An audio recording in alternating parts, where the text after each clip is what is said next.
Halo. Enggak tiba-tiba sih sebenarnya challenge musik. Judulnya tepatnya Challenge Akhirnya Aku Menemukanmu. Sebenarnya ini udah jadi semacam cita-cita ya. Dari dulu saya pengen banget membuat challenge untuk teman-teman musisi, terutama musisi muda ya yang pengen karyanya didengar oleh banyak orang gitu. Dan ini juga udah banyak banget permintaan dari dulu sih. Jadi dari dulu tuh saya udah sering di DM, terus di TikTok juga suka di DM gitu, Instagram.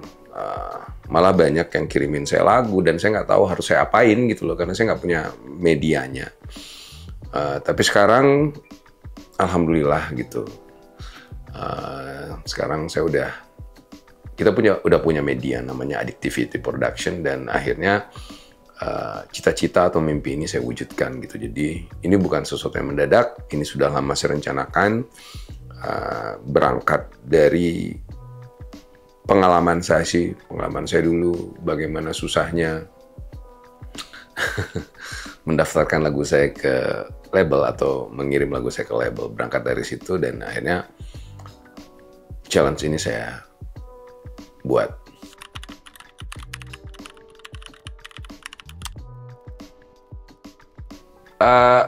Yang pertama saya bilang sama tim waktu itu adalah bagaimana caranya ini tidak menyusahkan anak-anak band atau solois yang punya karya.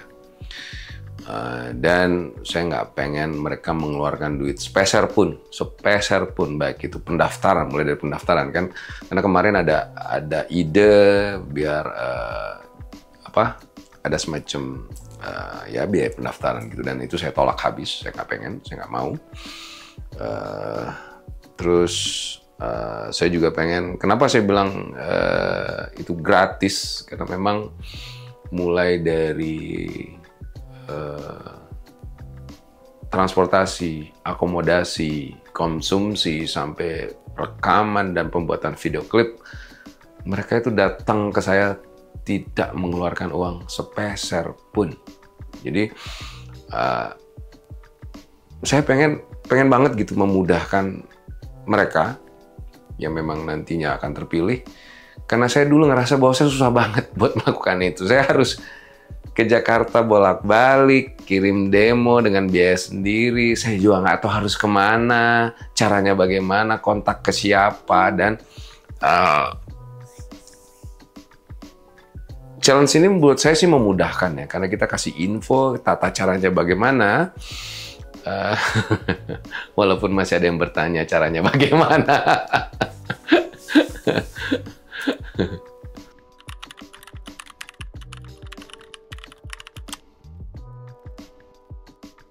Jujur ya, saya tidak pernah menyangka sebesar ini animo teman-teman musisi. Saya nggak pernah sangka, karena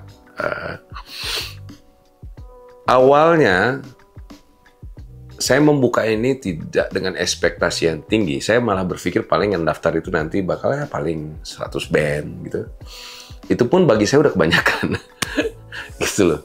Tapi setelah kita buka 4 hari, ternyata sudah mendaftar itu bisa dibilang rata-rata 100 band atau 100 band dan solois per hari.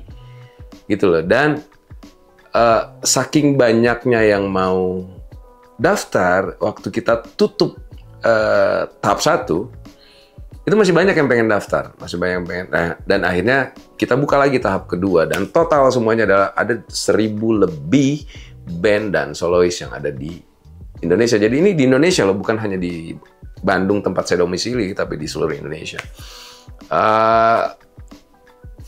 Kalau ditanya ribetnya, yang pertama itu otak saya udah ribet karena saya mikirin 1.000 yang harus saya dengerin.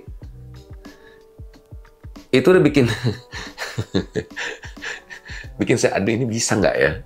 Ini saya bisa kejar nggak ya hearingnya gitu? Karena saya mau berlaku adil dengan semua band dan solois yang udah mengirimkan karyanya. Walaupun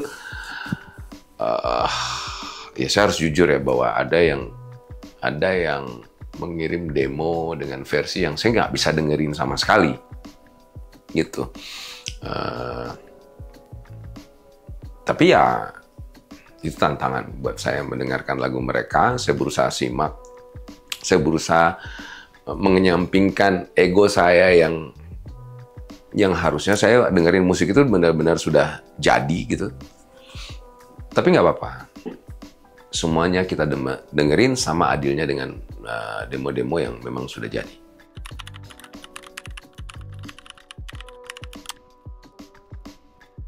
Nah, ini kalau kalian mau lihat segini banyaknya yang harus saya dengerin. Ini buka aja ya, tuh. Segini banyaknya yang harus saya dengerin.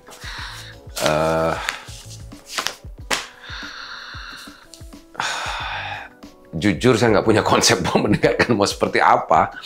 Dan pada akhirnya, karena ini pendaftaran sudah rame, kebetulan saya lagi ada show di luar kota. Untuk mengejar waktu, karena memang kita buka dari awal Oktober dan kita tutup di tanggal 20, sedangkan saya di sela-sela itu juga ada show. Saya takut saya kehabisan waktu dan saya tidak punya waktu untuk mendengarkan karya-karya itu detail. Akhirnya apa? Di sela-sela show, di saat saya istirahat, itu saya dengerin di hotel gitu. Terus saya dengerin juga kadang-kadang saya dengerin di mobil gitu. Dan yang terakhir ya di sini di kantornya kita, di base campnya kita, di Addictivity bersama teman-teman gitu. Jadi saya udah nyicil hearing sebenarnya. Untuk mengetahui mana demo yang bagus, mana yang enggak, mana lagu yang bagus, mana yang enggak, saya sebenarnya tidak bisa menilai. Saya bukan Tuhan. Saya bukan Tuhan yang tahu masa depan anak band dan solois ini ke depannya kayak apa. Tapi ya dengan pengalaman yang saya punya, dengan apa saja yang saya sudah dapat di industri musik ini, itu saya terapkan dengan saya terapkan untuk memilih mana aja yang masuk dalam nominasi 10 besar, dan akhirnya kita menentukan satu lagu yang akhirnya nanti bakal jadi pemenang, mendapatkan hadiah yang saya janjikan. Pertama, proses yang paling sulit adalah menyeleksi 1000 karya lebih untuk memilih hanya 10. Itu gila itu. Bisa jadi dalam perjalanan itu mungkin saya mungkin ada yang salah dengar atau bagaimana, tapi saya dan tim udah seteliti-telitinya untuk mendengarkan. Malah ada yang kita hearing ulang. Dan ada kejadian karena datanya hilang. Ada, kalau nggak salah ada 100 lebih lagu datanya hilang. Jadi hilang dari catatan ini. Kita hearing ulang. Kita ulang lagi. Karena kita nggak pengen ada kesalahan. Tapi biar bagaimanapun ya saya manusia biasa. Itu. Saya nggak tahu apakah ada yang miss apa enggak. Tapi alhamdulillah sih kayaknya sih nggak ada yang miss sedikit pun. Nah itu proses ke 10 lagu. Nah dari 10 ini ada proses lagi untuk menentukan satu lagu pemenang. Nah kendala kita banyak. Kenapa? Setelah kita dengerin taruhlah masuk, itu udah masuk 10 besar. Ternyata itu sebelum masuk 10 besar ada sekitar 26 lagu yang kita sortir bagus semua tuh menurut kita gitu.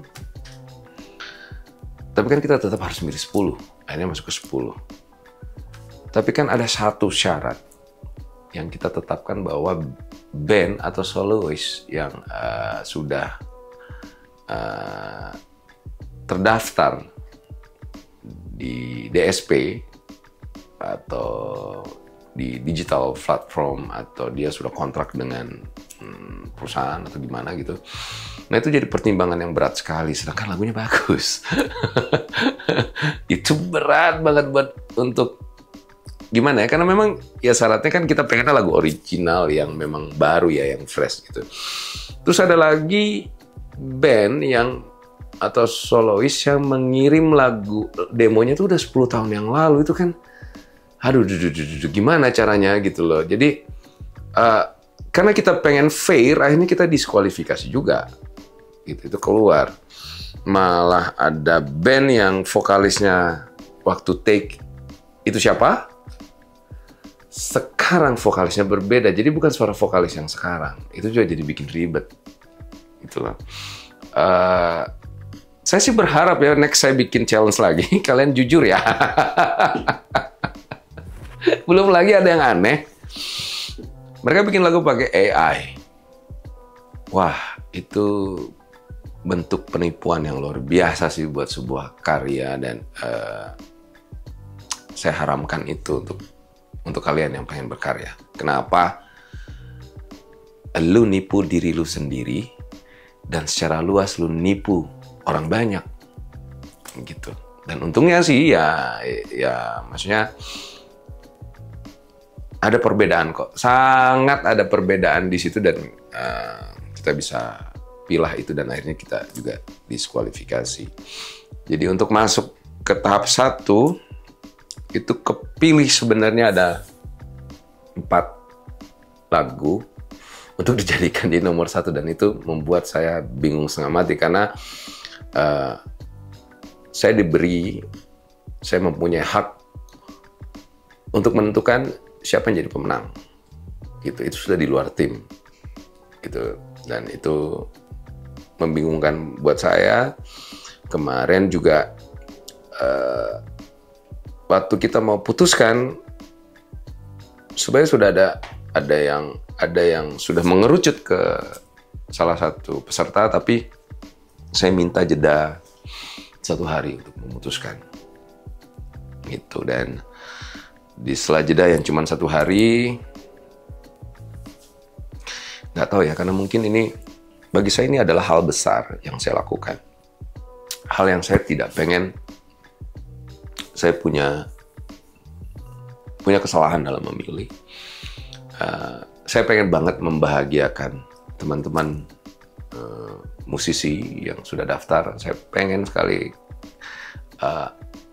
gimana ya, saya tahu rasanya berharap.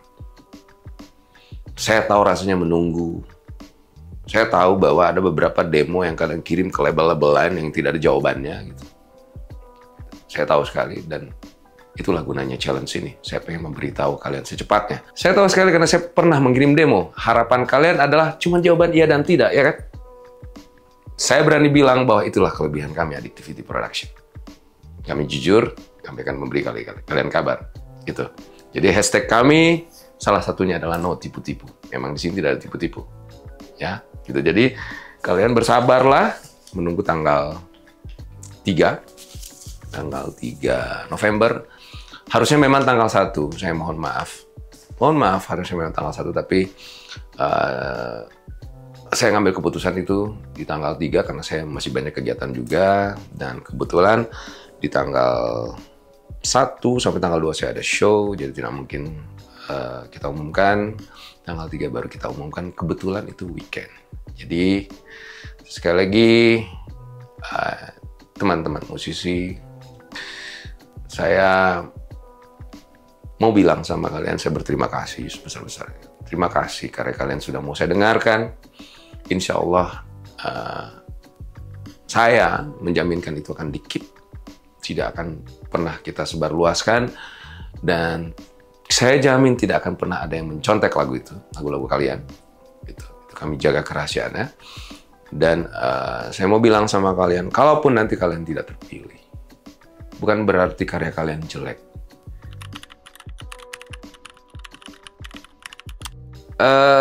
Yang Addictivity cari sebenarnya sih bukan masalah genrenya, tapi apa ya, saya pengen sebenarnya menemukan sesuatu yang minimal takarannya di diri saya, lebih dari saya, lebih dari karya-karya saya gitu. karena bagi saya semua jenis musik itu bagus-bagus saja dan ada penikmatnya gitu. Jadi kita tidak mematok kriteria seperti apa, tapi yang jelas lirik itu wajib bagus, notasi itu wajib bagus, aransemen kita bisa bikin, Kak. Bentuknya apapun itu gampang gitu, tapi dua ini penting, lirik dan notasi.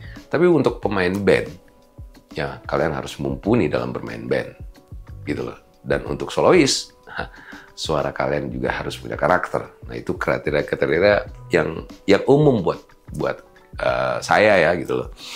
Gitu karena bagi saya penonton butuh itu, pendengar butuh itu.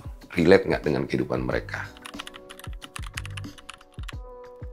Dan harapan saya buat pemenang, mudah-mudahan setelah diterima, kita sudah produksi, kalian tidak jumawa, gitu. Karena setelah kalian nanti keterima jadi juara 1, itu belum bisa dikatakan kalian sukses. Gitu loh. Jadi saya ngalamin itu. Banyak teman-teman musisi yang saya lihat baru 1 single, baru 1 album, berasa sudah kayak artis internasional. Nah. Saya berharap kalian itu tetap humble. Apapun, karena humble itu penting, attitude kalian bagus gitu. Harapan saya itu buat kalian semuanya, dan buat semua yang tidak kepilih sekalipun, buat musisi kalian, musisi baru yang ada gitu. Penting banget itu, penting banget buat kalian rendah hati, penting sekali karena saya rasa respect itu datang kalau kita bisa respect sama orang lain. Ya buat semuanya, buat yang sudah daftar, yang 1000 lebih band ini, yang sudah daftar, dan yang mungkin juga kemarin juga ada yang bilang bahwa, wah, baru tahu. Nggak usah takut, insya Allah, buat kalian yang terlambat atau masih mau ikut challenge ini, mudah-mudahan kedepannya saya akan tetap buka gitu. Insya Allah saya bakal tetap buka. Dan buat kalian yang tidak keterima gitu, dan pun yang keterima gitu, pesannya sama, tetap harus semangat untuk berkarya. Karena bagi saya, karya kita itu, lagu yang kita bikin itu tidak punya nilai, maksudnya tidak ada harganya, itu benar-benar kita nggak bisa bilang harga lagu ini 1 juta, 2 juta, enggak. Itu tidak punya nilai, itu luar biasa gitu loh. Apalagi kalau kalian bikin karya buat orang-orang yang kalian cintai. Itu top, semangat berkarya.